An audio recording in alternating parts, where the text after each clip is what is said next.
비밀 돌문을 지나 진입한 통로는 외부 공동과 비교조차 할 수 없을 만큼 살벌한 살기를 뿜어내고 있었다. 길이는 약 500척, 폭이 좁은 흑석복도 위로 매캐한 유황 냄새가 짙게 깔려 있었다. 일정한 호흡마다 바닥을 덮은 흑석 돌판들이 차례로 뒤집히며 바닥 아래 끓어오르는 붉은 화염늪을 사정없이 드러냈다. 그뿐만이 아니었다. 양쪽 암벽에서는 날이 시퍼렇게 선 강철 회전날 64개가 굉음을 내며 교차에 춤을 추고 있었다. 쯧쯧. 300년 전 늙은 선인이 아주 성질이 꼬여도 단단히 꼬였구만. 명운이 팔짱을 낀 채 혀를 찼다. 보물 하나 지키겠다고 오행팔계의 둔갑진을 기계통에 엮어놨네. 바닥이 화의 주기로 뒤집히면 윗벽은 금의 궤적으로 날이 떨어집니다. 남궁년이 숨을 가다듬으며 참나무 목검 자루를 꽉 쥐었다. 아무리 검사를 끼우친 초절정 고수라 해도 사방에서 무차별로 쏟아지는 기관 진식을 검술만으로 막아내는 건 체력의 한계가 명확했다. 언니, 나 다리가 덜덜 떨려. 저 쇳날에 스치면 뼈도 못 추리겠어. 당소소가 남궁년의 등 뒤에 숨어 마른 침을 삼켰다. 그때 뒤쪽 돌문 틈새로 피투성이가 된 사파의 고수 7명이 헐떡이며 뛰어들어왔다. 하나흙도 맹주를 자처하던 독선불과 그의 수하들이었다. 헤헤, 길을 열었으면 우리도 가야지. 비급은 내 것이다. 독선불이 두 눈에 탐욕의 불꽃을 피우며 호신강기를 전신에 둘렀다. 그는 자신의 힘만 믿고 맹렬한 기세로 회전날 통로를 향해 몸을 날렸다. 비켜라. 이깟 쇳조각 따위 내 강기로 씹어먹어주마. 처음 서너 개의 쇳날은 그의 억센 강기에 튕겨나갔다. 그러나 5걸음도 채 지나지 않아 기관진식의 배열이 오행역순으로 회전하며 그의 보법을 완전히 올감했다. 바닥 흑석이 뒤집히며 발밑에서 불기둥이 치솟았다. 중심을 잃은 독손불의 위로 양옆에 강철 회전날 셋이 가위처럼 맞물려 들어왔다.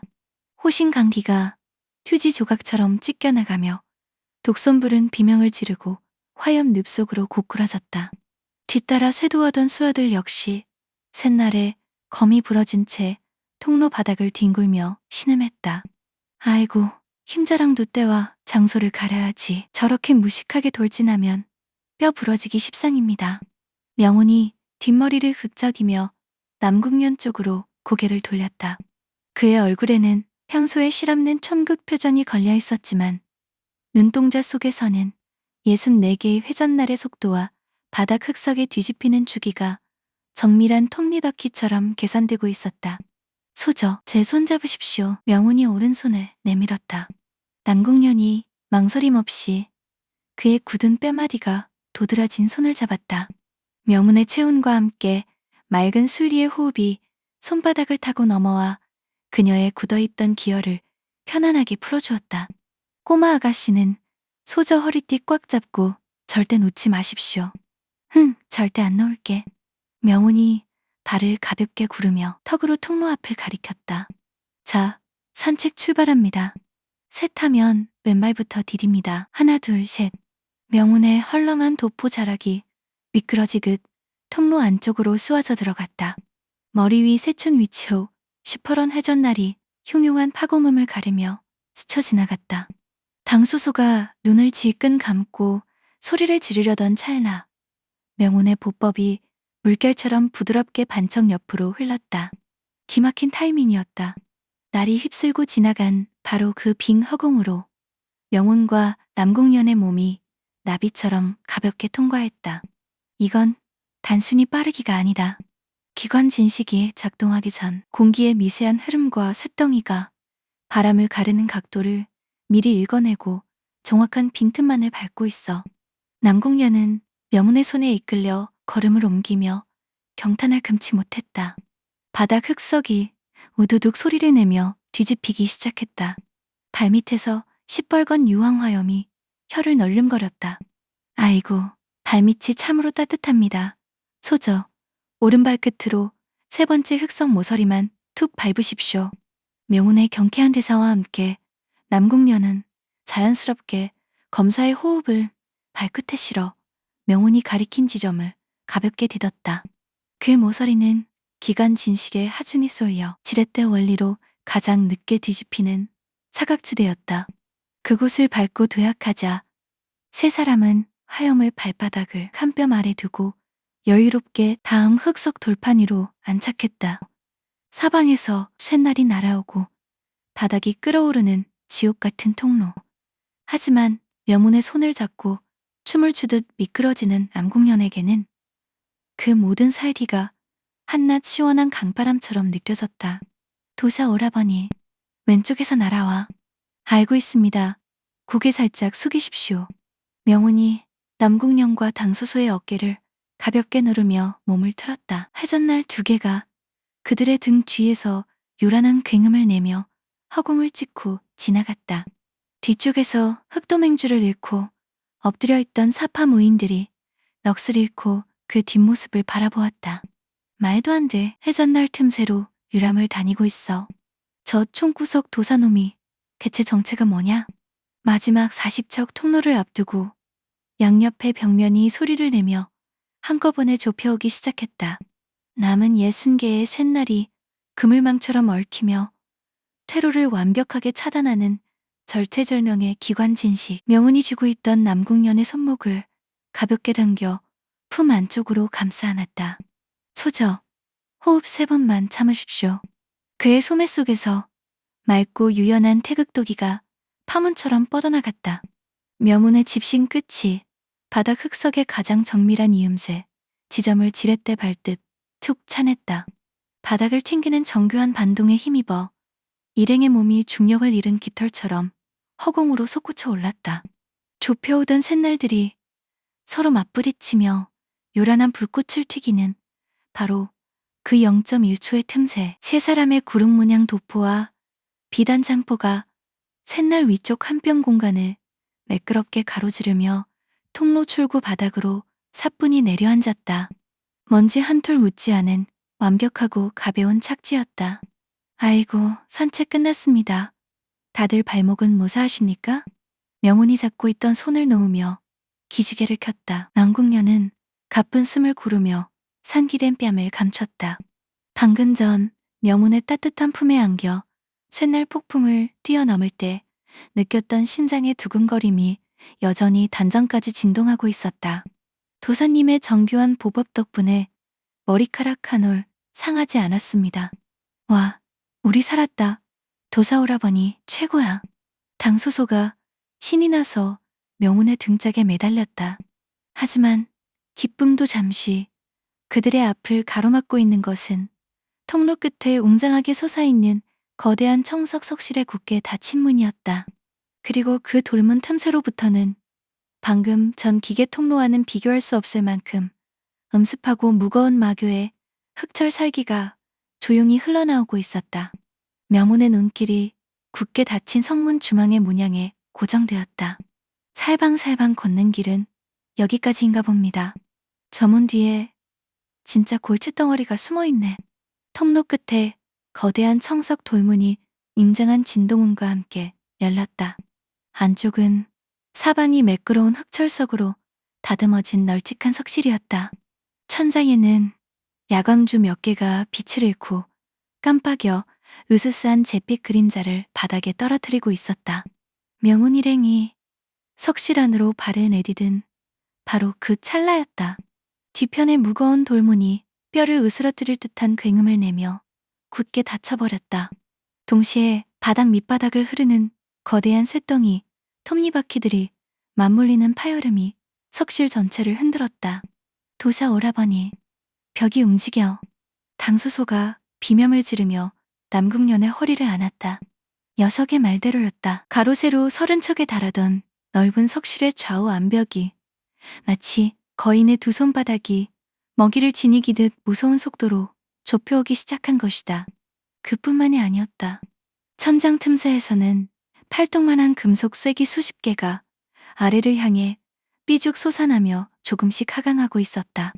300년 동안 갇혀있던 비관진식이 작동했습니다. 남궁년이 차가운 안광을 들이켜며 천검을 발도했다. 그녀의 단전 속에서 깨어난 맑은 검사가 푸른 실선처럼 도신을 감싸며 치솟았다. 제가 암벽의 틈새를 베어 멈추겠습니다. 검사를 두른 천검이 다가오는 좌측 흑철 암벽을 맹렬히 타격했다.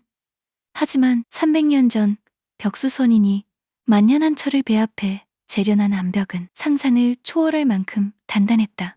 대나무를 두부 썰듯 베어내던 남궁연의 검사조차 불꽃만 튀길 뿐 아주 미세한 흠집 하나 남기지 못한 채 거친 파열음을 내며 튕겨나갔다. 이럴 수가, 내 검력이 전혀 통하지 않아. 남궁연이 반동에 손목을 털며 중심을 잃을 때였다. 아이고 소저, 억지로 힘 빼지 마십시오. 선인 영감님이 자기 집 안방 문짝을 그렇게 호락호락하게 만들어 놨겠습니까? 어둠 속에서 느릿한 음성이 흘러나왔다. 좁혀오는 암벽의 살기 속에서도 명우는 헐렁한 도포 자락을 툭툭 털며 석실 중앙 바닥에 음각된 거대한 기하학 도형 앞을 서성이고 있었다. 좌우 암벽 사이의 거리는 이제 열참 남짓. 천장의 쐐기들도 머리통이 넉척까지 내려와 호흡마저 가빠지고 있었다. 뭘 여유롭게 구경해. 우리 이러다 쥐포되게 생겼어. 당소소가 악을 쓰며 은친 기계통을 벽에 쏴댔지만 튕겨나갈 뿐이었다. 명우는 쪼그려 앉아 바닥에 새겨진 둥근 도형과 오행나경의 눈금을 집신 끝으로 가볍게 훑었다. 거참 벽수선인 영감님 성격이 아주 깐깐합니다. 힘으로 부수려 하면 기관의 무게가 2배로 무거워지게 설계해놨네. 전형적인 도가의 음양 합덕 원리 아닙니까? 그가 턱을 긁적이며 남궁년을 올려다보았다. 그의 곁에 그을린 얼굴에서 해벌쭉한 반달 눈웃음이 거치고 맑고 깊은 태극의 안광이 빛을 발했다. 소저, 억지로 맞서서 멈추려 하면 쇳덩이의 힘에 깔립니다. 흐르는 물을 막는 방법은 댐을 짓는 게 아니라 수로를 터주는 거라 말씀드리지 않았습니까? 수로를 튼다니? 이 쇳덩이 기계벽에 무슨 수로가 있단 말씀이십니까? 보십시오. 명운이 바닥에 새겨진 8개 문양 중 북쪽의 수자리와 남쪽의 화자리를 손가락으로 동시에 짚었다. 이 석실의 암벽을 미는 건 양쪽의 거대한 추무게입니다. 하지만 그 두 무게를 지탱하고 회전시키는 중심축은 바로 우리 발 아래 이 얇은 바닥돌 한가운데에 숨어있지. 야니 그게 다라면 음으로 스며드는 법. 암벽 사이의 거리가 다스척으로 줄었다. 이제 두 팔을 뻗으면 양쪽 벽이 손에 닿을 만큼 압박감이 지극했다. 천장의 쐐기는 당소서의 머리카락 끝을 스치기 시작했다. 남궁년이 굳은 표정으로 명운의 등 뒤에 섰다. 무엇을 하면 되겠습니까? 도사님, 명령만 내리십시오. 소저, 검사를 한 가닥만 아주 가늘고 길게 뽑아서 제 손가락 끝에 얹어주십시오. 남궁년은 단 1초도 주저하지 않았다. 그녀는 청검 끝을 세우고 단전의 진기를 한 가닥 명주실처럼 유연하게 뽑아내 명운이 내민 굳은 검지손가락 끝으로 흘려보냈다. 명운의 손끝에 남궁년의 푸른 검사가 얹어지는 순간 명운은 자신의 맑은 자연경 도기를 그 위에 부드럽게 덧입혔다. 강을 품은 여인의 검사와 유의 극기에 달한 도인의 도기가 완벽하게 하나로 융화되며 태극의 원을 그렸다. 자, 이제 톱니바퀴 숨구멍을 뚫어볼까? 명운의 손가락이 바닥 나경 중앙에 오목하게 파인 작은 틈새를 향해 미끄러져 들어갔다. 오직 정교함만으로 빚어진 한 줄기 유관이 바닥돌을 뚫고 지하 3척 아래에 숨겨져 있던 기관 진식의 핵심 중추, 회전 제어축의 맞물림 틈새로 소리 없이 스며들었다. 수만 양의 하중을 밀어내던 거대한 쇳덩이 톱니바퀴의 가장 연한 기점 한 곳을 부드럽고 끈질긴 기운이 정면으로 찌르는 대신 회전축의 방향을 아주 미세하게 옆으로 비틀어버린 것이다. 믿을 수 없는 일이 벌어졌다. 명운과 남궁연의 어깨를 으스러뜨리기 단 새뺨 직전까지 좁혀왔던 양옆의 흑철 암벽이 귀를 찢는 파열음을 내며 그 자리에 멈춰섰다. 머리통 위를 짓누르던 천장의 쐐기들 역시 기계줄이 끊어진 듯 위쪽을 향해 거슬러 올라가기 시작했다. 이어서 석실 앞쪽에 거대한 벽면 전체가 소리를 내며 위로 열렸다. 우와, 열렸다. 벽이 멈췄어. 당소소가 주저앉아 엉엉 울상을 짓다가 신이 나서 환호성을 터뜨렸다.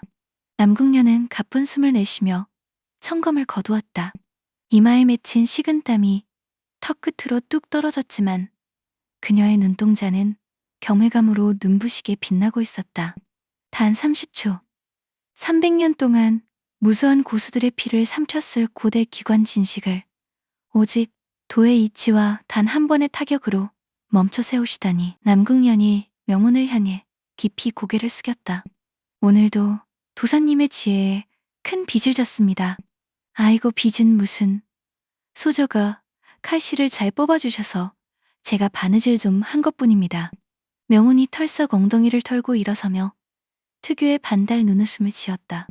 그는 바닥에 떨어진 흙먼지를 툭툭 털어내더니 새롭게 열린 앞쪽 통로를 턱으로 가리켰다.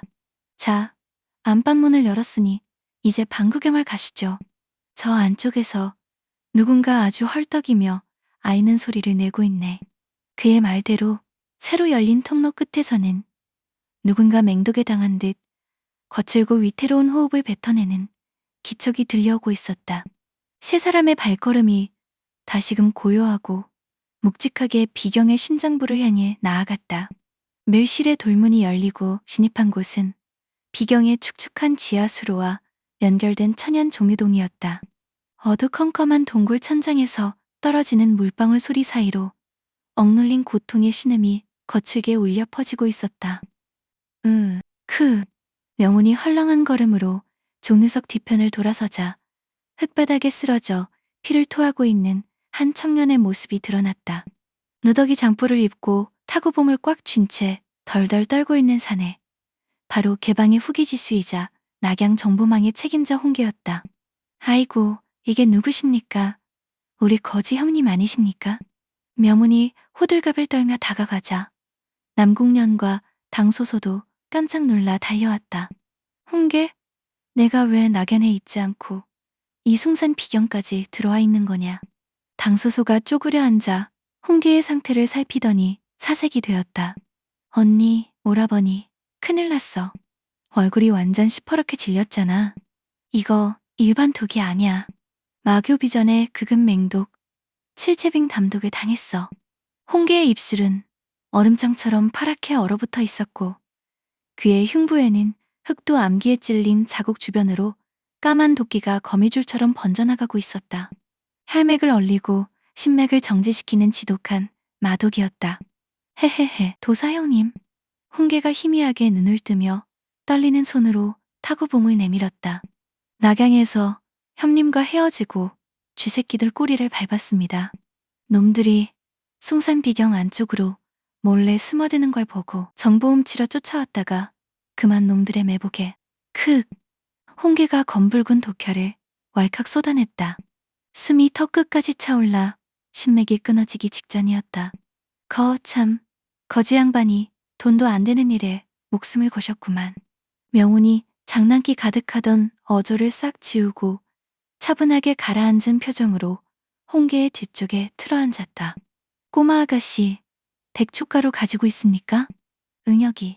당소소가 급히 건넨 약병을 받아든 명운은 홍계의 입안에 가루를 털어넣고는 자신의 두 손바닥을 홍계의 명문열에 척 얹었다. 도사님, 칠체빙 담독은 억지로 내공을 주입하면 도끼가 오히려 기혈을 타고 심장으로 역류합니다. 남궁연이 걱정스럽게 외쳤지만 명운은 눈을 지그시 감은 채 고요히 숨을 가다듬었다. 소저, 강한 힘으로 밀어내려 하니까 역류하는 겁니다. 독 또한 자연 속에서 피어난 탁한 기운의 일종. 순리를 타고 흐르게 하여 바깥으로 길을 열어주면 그만입니다. 명운의 굳은 손바닥에서 맑고 청명한 자연경의 도기가 아지랑이처럼 피어올랐다.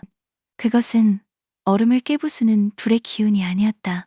봄날의 따스한 춘풍이 언 강물을 부드럽게 녹여 흘려보내듯 명운의 유연하고 맑은 내공이 홍계에 얼어붙은 12경맥을 소리 없이 감싸 안았다. 아, 홍계의 온몸에서 하얀 김이 피어오르기 시작했다.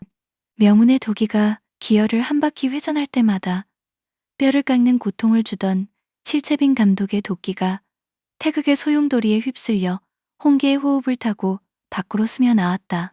단 10여 호흡 만에 홍계가 상체를 일으키며 시커먼 독가래를 바닥에 뱉어냈다. 시퍼렇던 그의 얼굴에 빠르게 핏기가 돌아오며 얼어붙었던 심장의 고동이 힘차게 뛰기 시작했다. 사살았다. 홍계가 자신의 손바닥을 내려다보며 넋을 잃었다. 당문 최고의 해독제로도 사흘은 알아누워야 할 치명적인 마독을 단 몇 번의 온기 조식만으로 씻은 듯이 닦아내 버린 것이다. 홍계가 거친 몸구집을 돌려 명운의 앞에 이마를 찢듯 엎드렸다.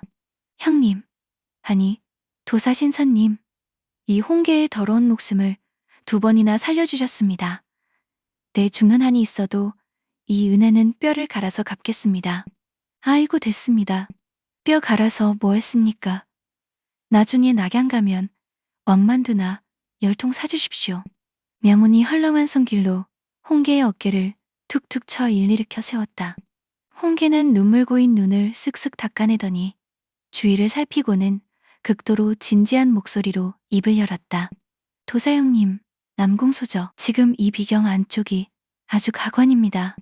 정파와 사파의 바보놈들은 석실 중심부에 있는 가짜 비급 비석을 두고 서로 칼부림을 하며 피를 흘리고 있습니다. 가짜 비급? 남궁년이 되묻자 홍디가 고개를 끄덕였다. 예, 선인이 남긴 진짜 안배는 비급이 아닙니다. 제가 놈들의 이야기를 엿들었는데 혈연맹의 진짜 간자들은 저 바보들이 피를 흘리며 싸우는 틈을 타 석실 구석에 쳐둔 칠성복마진의 제어 결계를 완전히 깨트릴 작정입니다. 명운이 호리병을 들어 물을 한 모금 마시며 눈매를 좁혔다. 역시 위에서 양떼들이 치고받게 만들어 놓고 밑에서 늑대가 울타리를 뜯고 있었구만. 도사님, 한시가 급합니다. 중심부 석실로 가야 합니다. 남궁년이 청검을 쥐고 일어서자 홍계가 타구봉을 굳게 쥐며 앞장섰다. 제가 길을 안내하겠습니다. 놈들의 매복 위치는 제가 샅샅이 봐두었습니다. 이제부터 이 개방, 천재 거지 홍계의 눈과 귀는 전부 도사형님의 것입니다. 아이고, 참으로 든든한 거지 아우님을 두었네. 가봅시다. 죽음의 문턱에서 살아 돌아온 천하 정부망에 천재가 충직한 길잡이로 합류했다. 네 사람의 발걸음이 벽수동천의 최신부, 피릿한 살기가 소용돌이 치는 쟁탈전의 한복판을 향해 빨라졌다. 비경 최신부의 거대한 천연 공동으로 들어서자 귀를 찢는 쇳소리와 비명소리가 쩌렁쩌렁 울려 퍼졌다. 비키지 못해. 격수선인의 비급은 우리 흑룡방의 것이다. 당치도 않은 소리. 정파의 보물을 어찌 사파, 버러지들에게 넘기겠는가. 공동 중앙에 우뚝 솟아있는 거대한 황금색 비석. 표면마다 화려한 돈문과 검로가 화려하게 음각된 그 비석을 둘러싸고 살아남은 정사파, 고수 수십 명이 눈이 뒤집힌 채 서로의 살점을 베어내고 있었다. 비석을 단 한 글자라도 더 읽어보겠다며 칼부림을 벌이는 탓에 공동 볼바닥은 이미 무인들이 흘린 붉은 피로 흥건했다. 혼란스러운 전장 바깥쪽 그림자 속에 숨은 일행 남궁년은 굳은 얼굴로 피비린내 나는 참상을 내려다보았다. 참으로 어리석은 관기입니다. 선인의 유지를 잇겠다며 서로를 죽이다니. 언니, 저기 봐. 당소소가 손가락으로 황금 비석 뒤편에 으슥한 재단 밑을 가리켰다. 과연 개방 홍계의 정보대로였다. 무인들이 서로를 척살하며 피를 쏟아낼 때마다 바닥에 홈이 파인 수로를 타고 그 피들이 재단 아래로 모여들고 있었다. 그리고 그 재단 구석에서는 흑복을 입은 혈련맹의 간자 셋이 숨어서 기괴한 문장의 술법을 외며 따리를 튼 마귀의 진동을 끌어올리고 있었다. 무인글의 탐욕스러운 피를 제물 삼아 세 번째 칠성복마진의 축을 억지로 부수려는 치밀하고 잔혹한 수작이었다. 쥐새끼들이 드디어 꼬리를 내밀었군. 남궁년이 청검을 뽑으려 하자 명운이 가볍게 손을 들어 그녀를 멈춰 세웠다. 아이고 소저, 지금 저기 끼어들면 저 눈 돌아간 양반들이 우리한테까지 칼을 들이댑니다. 칼부림은 저 멍청이들끼리 더 하라고 내버려 두십시오. 명운이 실실 웃으며 뒷머리를 극작였다. 그의 시선은 화려한 황금 비석도 사수를 부리는 현령맹 간자들도 아닌 공동 구석구석을 날카롭게 스캔하고 있었다. 확염을 넘어선 그의 맑은 감각이 비경 전체에 흐르는 기운의 맥락을 낱낱이 해부하고 있었다. 저 화려한 번쩍번쩍 비석은 가짜입니다. 예? 저 비석이 가짜라니? 300년 전 선인 영감님이 바보입니까? 진짜 중요한 보물과 별개 중추를 저렇게 눈에 띄는 곳에 근칠해서 세워두게. 저건 60만은 감호 도적놈들 낚아서 기운 빼려는 가짜 미끼죠. 명운이 헐렁한 걸음걸이로 그림자 틈새를 미끄러져 나갔다. 무인들이 서로를 베느라 정신이 빠진 사이 그는 아무도 거들떠보지 않는 공동 구석에 몰입기 낀 종유석 덤불 쪽으로 어기적 다가갔다. 그곳에는 흙먼지를 뒤집어 쓴 채 굴러다니는 주먹 크기만한 아주 평범하고 투박한 잿빛 돌멩이 하나가 반쯤 묻혀 있었다. 찾았다. 명운이 쪼그려 앉아 돌멩이를 툭 주워들었다. 겉보기엔 길가에 채이는 흔한 돌 같았으나 손바닥 위에 올려놓자마자 그 내부에서 가슴이 뻥 뚫릴 듯한 청량하고 순수한 도기가 파문처럼 흘러나왔다. 벽수선인이 숭산짐에게 마기를 억누르고 정화하기 위해 남겨둔 진짜 보민 열쇠이자 진정한 정수가 담긴 비록의 핵심석이었다. 명우는 돌멩이를 옷소매에 대충 쓱쓱 닦아 허리 품쌈지에 툭 집어넣었다. 자, 진짜 알맹이는 제가 챙겼으니 이제 저 소음 공해를 좀 줄여볼까? 명운이 재단 구석에서 피를 모으던 혈액맹 간자들의 뒤쪽으로 다가섰다. 주문을 외며 결계를 부수려 안간힘을 쓰던 간자 우두머리가 문득 등 뒤에서 느껴지는 나른한 기척에 흠칫 고개를 돌렸다. 누구냐? 아이고, 아저씨들 바닥에 쭈그려 앉아서 뭐 하십니까? 남의 피를 그렇게 몰래 훔쳐먹으면 배탈납니다. 명운이 껄껄 웃으며 쥐고 있던 낡은 빗자루 끝으로 간자 우두머리의 이마 한가운데를 가볍게 툭 찧었다. 거한 내궁에 파열음은 없었다. 하지만 명운의 뒤끝을 타고 흘러간 유연한 태극 도기가 간자의 뇌혈을 관통하며 그들이 운용하고 있던 사악한 흡혈 진식을 순식간에 역류시켰다. 간자 셋이 피를 토하며 거품을 물고 바닥으로 나뒹굴었다. 진식이 파쇄되자 재단으로 모여들던 붉은 피의 흐름이 뚝 끊겼다. 그 비명소리에 황금 비석 앞을 맴돌며 싸우던 고수들의 시선이 일제히 재단 쪽으로 쏠렸다. 뭐냐, 저 거지도사 놈은 혈양맹 놈들이 숨어 있었잖아. 독손부를 잃고 흩어져 있던 사파 무인 하나가 악을 썼다.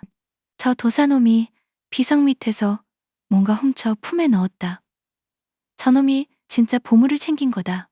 잡아라. 순식간에 수십 쌍의 탐욕스러운 눈동자가 명운을 향해 꽂혔다. 무인들이 칼날을 돌려 명운을 향해 해일처럼 쇄도하기 시작했다. 남궁년이 천검의 검사를 흩뿌리며 단숨에 명운 앞을 가로막아섰다. 도사님, 뒤로 물러서십시오. 제가 뚫겠습니다.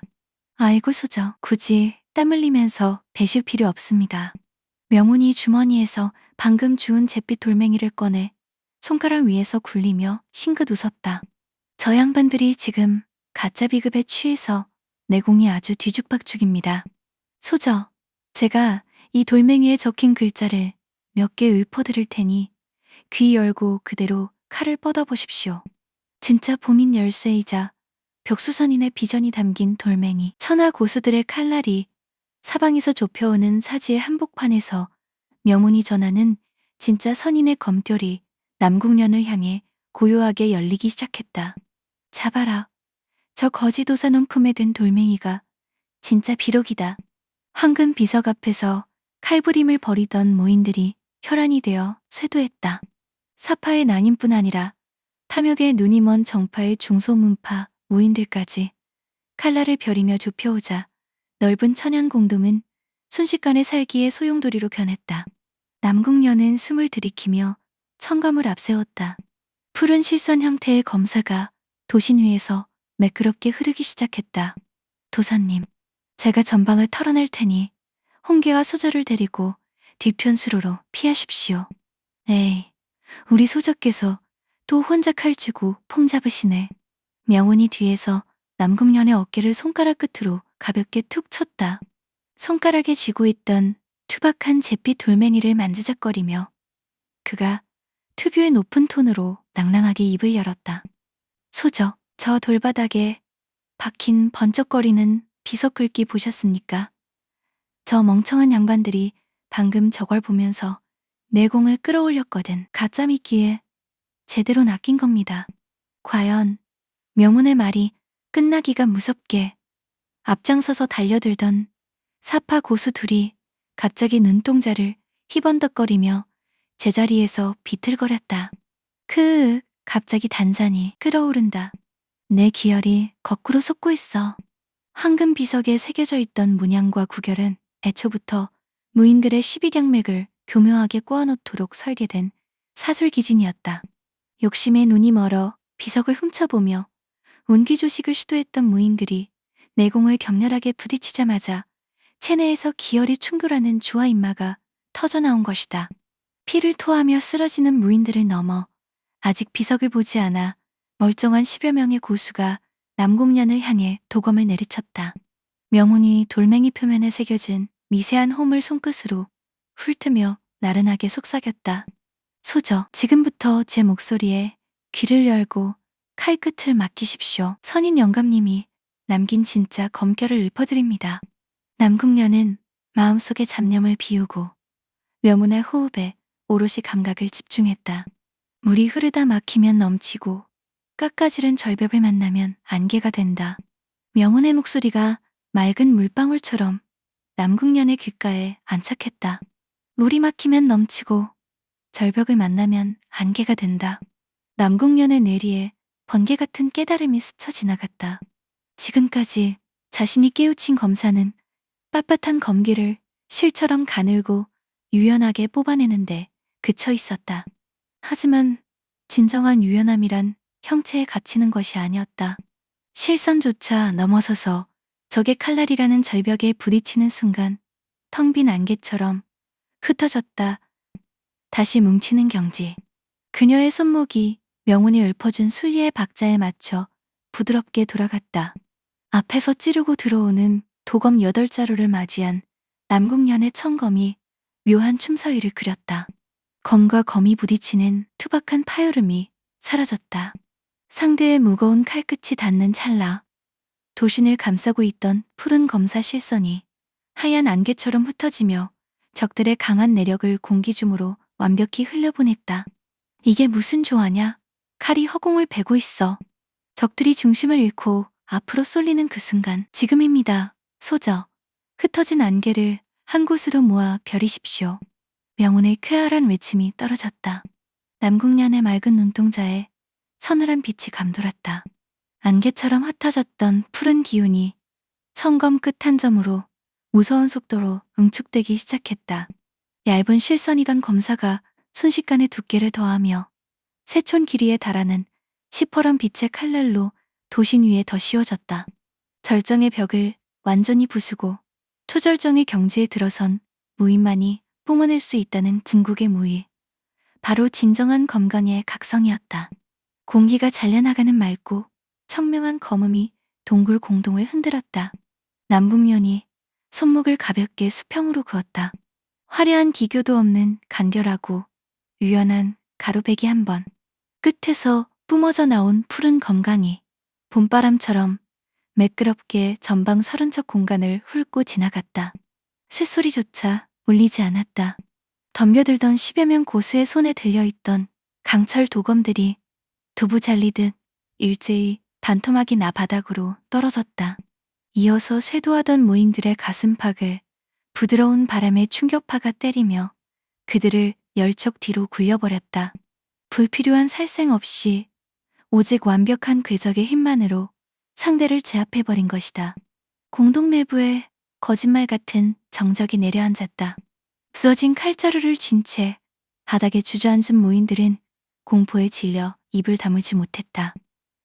검강이다. 21살짜리 여자애가 초절전의 건강을 뿜어냈어. 주화인마에 빠져 피를 토하던 고수들과 무장 해제된 낭인들은 더 이상 덤벼들 엄두조차 내지 못한 채 뒤쪽 비경 출구를 향해 절뚝거리며 도망치기 시작했다.